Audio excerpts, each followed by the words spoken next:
Assalamualaikum warahmatullahi wabarakatuh. Kami dari kelompok 2 akan mempresentasikan tentang hak asasi manusia.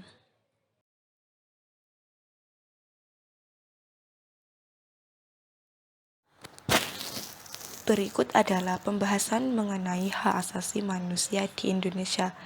Yang pertama yaitu pengertian hak asasi manusia. Yang kedua yaitu ciri-ciri hak asasi manusia. Yang ketiga yaitu macam-macam hak asasi manusia. Dan yang terakhir yaitu pelanggaran hak asasi manusia di Indonesia.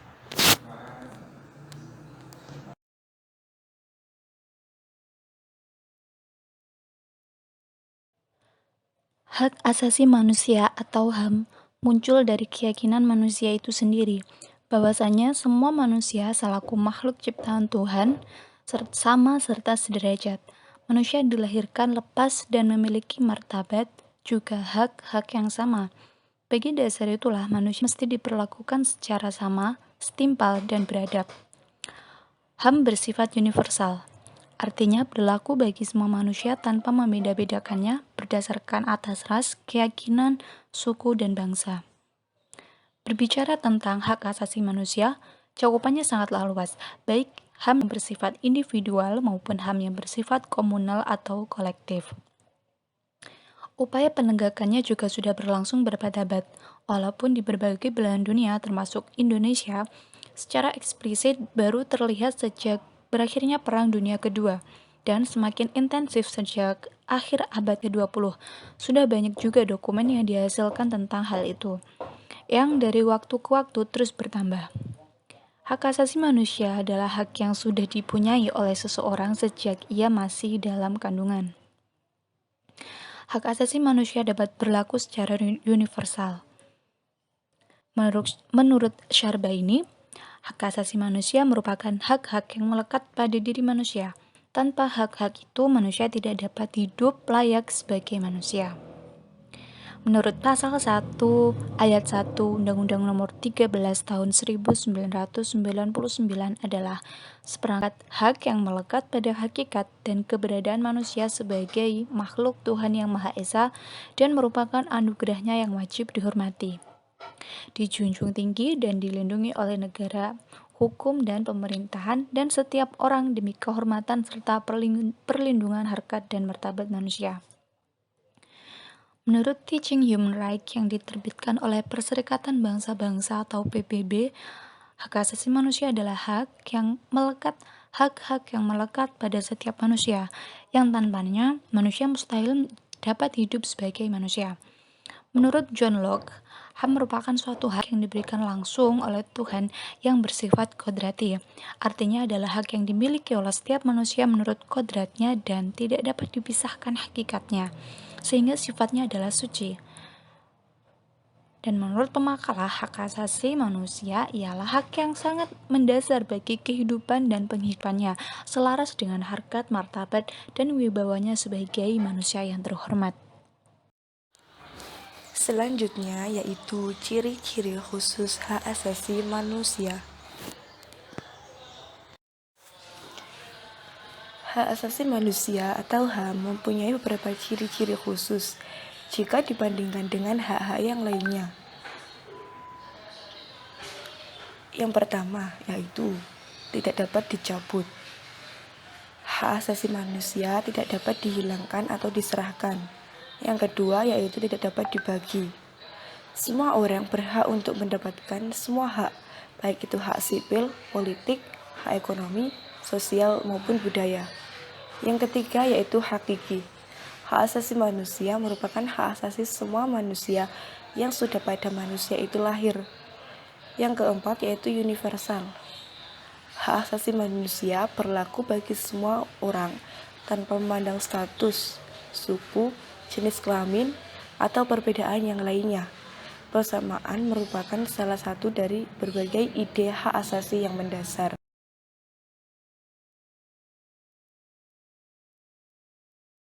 Selanjutnya adalah macam-macam HAM.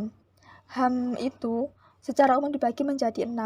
Yang pertama adalah asasi pribadi atau personal right, yaitu hak yang menjaga kebebasan dalam menyatakan pendapat, bebas dalam memeluk agama, bebas dalam bergerak aktif, pada setiap organisasi atau sebagainya.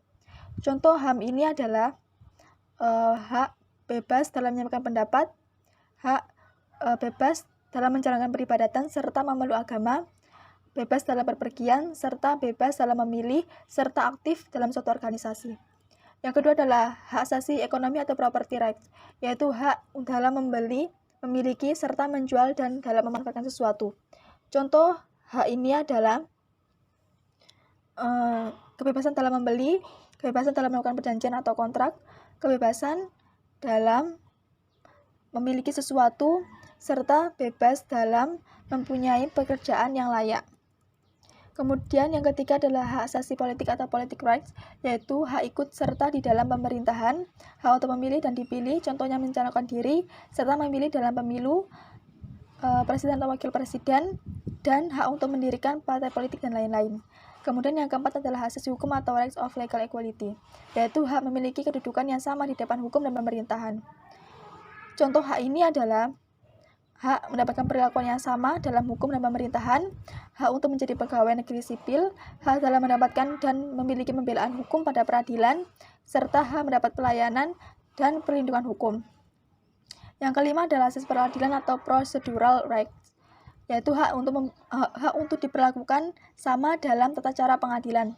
Contoh hak asasi ini adalah hak mendapatkan pembelaan hukum di pengadilan, hak persamaan atas perlakuan penggeledahan, penangkapan, penahanan, dan penyelidikan di muka hukum, hak memperoleh kepastian hukum, hak menolak digeledah tanpa surat adanya penggeledahan, dan juga hak mendapatkan perlakuan adil dalam hukum. Kemudian yang keenam adalah hak asasi sosial budaya atau social culture rights, yaitu hak yang berhubungan dengan kehidupan masyarakat. Contohnya seperti hak menentukan, memilih, dan mendapatkan pendidikan, hak mendapatkan pengajaran, hak untuk mengembangkan budaya yang sesuai dengan bakat dan minat, serta hak untuk mengembangkan hobi, berkreasi, dan memperoleh jaminan sosial, dan hak untuk berkomunikasi.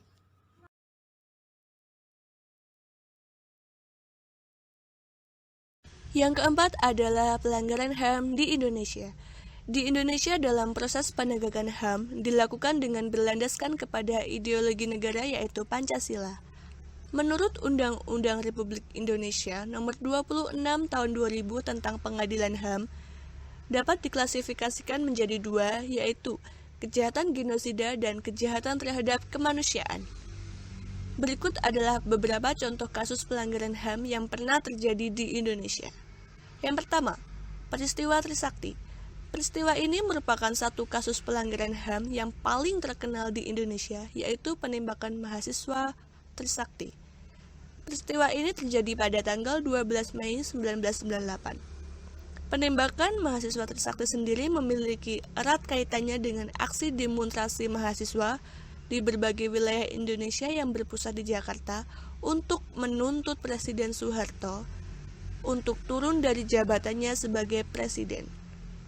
Aksi demonstrasi mahasiswa ini sebenarnya cukup mirip dengan gerakan People Power de negara Filipina, di mana masyarakatnya bersatu membentuk sebuah konsolidasi yang besar guna menggalang kekuatan untuk menghentikan presiden.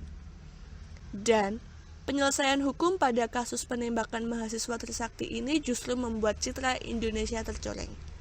Bagaimana mungkin sebuah peristiwa pelanggaran HAM yang telah disahkan melalui Deklarasi Hak Asasi Manusia oleh PBB sebagai kejahatan internasional memiliki sifat ketetapan hukum yang tidak jelas dan tidak diketahui pula pihak yang bertanggung jawab. Lalu yang kedua, ada kasus pembunuhan Munir. Munir merupakan aktivis HAM yang pernah menangani kasus-kasus pelanggaran HAM. Lalu ia ditemukan meninggal dunia pada tanggal 7 September 2004 di dalam pesawat Garuda Indonesia. Yang ketiga ada kasus pembunuhan Marsinah, aktivis wanita Nganjuk pada tanggal 4 Mei 1993. Marsinah adalah seorang aktivis dan buruh pabrik zaman pemerintahan Orde Baru yang bekerja pada PT. Berikut ada beberapa tuntutan dari Marsinah adalah: yang pertama, kenaikan upah sesuai kebutuhan buruh. Yang kedua, tunjangan cuti haid. Yang ketiga, asuransi kesehatan bagi buruh ditanggung perusahaan. Lalu THR minta 1 bulan gaji sesuai dengan himbauan pemerintah. Yang kelima, uang makan ditambah. Lalu ada kenaikan uang transport dan lain-lain. Lalu pada Mei 1993, sehari setelah para buruh dipanggil ke Kodim pada libur nasional untuk memperingati Hari Raya Waisak, dan pada tanggal 8 Mei 1993, Marsina sudah ditemukan tak bernyawa di sebuah gubuk pemantang sawah di desa Jagong, Nganjuk, di mana hasil visum et repertum menunjukkan adanya luka robek tak teratur. Sekian presentasi dari kelompok kami. Kurang lebihnya kami mohon maaf. Wassalamualaikum warahmatullahi wabarakatuh.